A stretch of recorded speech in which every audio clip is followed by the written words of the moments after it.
Bonjour Denise Epoté. Bonjour Hassan Diop. On commence par lever le voile en quelque sorte sur le collectif Mémoire 60. Ce collectif a vu le jour au Cameroun et milite contre l'oubli des héros nationaux. Il propose de donner leur nom à des rues et places publiques afin qu'ils soient conservés à la postérité.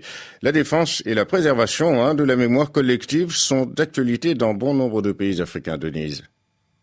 C'est un mauvais procès qui est fait à André Blaise Essama, privé de liberté pour avoir dit que son pays, le Cameroun, privilégiait les héros étrangers en donnant leur nom aux rues et espaces publics au détriment des héros nationaux.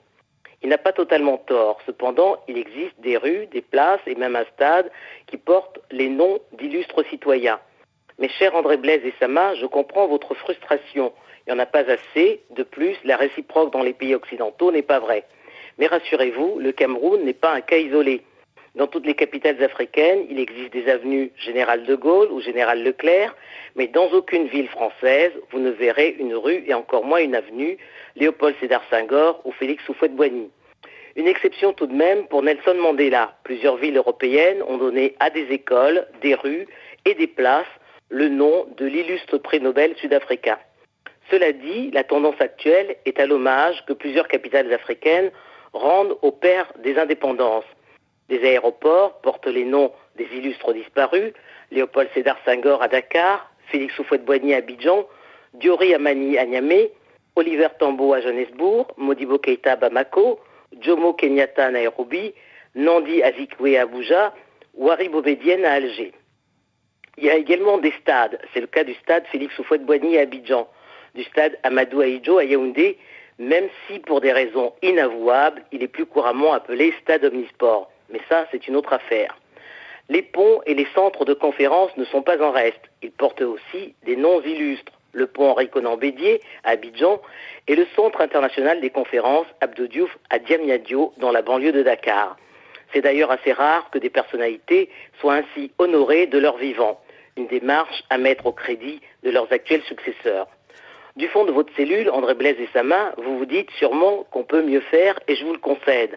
Pour construire notre mémoire collective, il nous faut honorer nos héros en repensant la politique de baptême de nos espaces publics et de l'adressage de nos rues.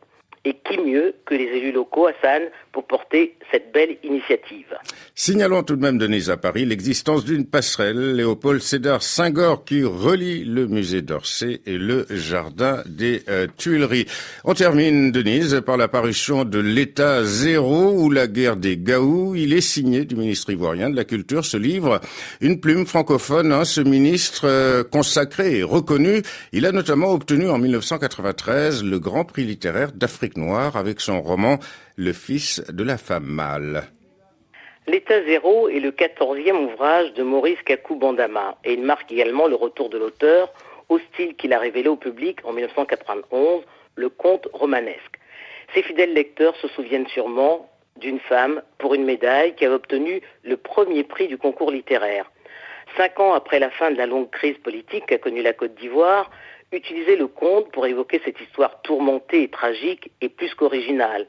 On y découvre Adéwa, on y découvre Akédéwa, l'araignée perfide, fille d'Akédé, le génie de la médisance et d'Acier la terre.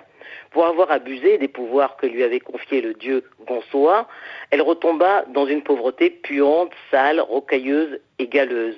Cadaignan, le président de la République de Boubouni, essuie une tentative de coup d'État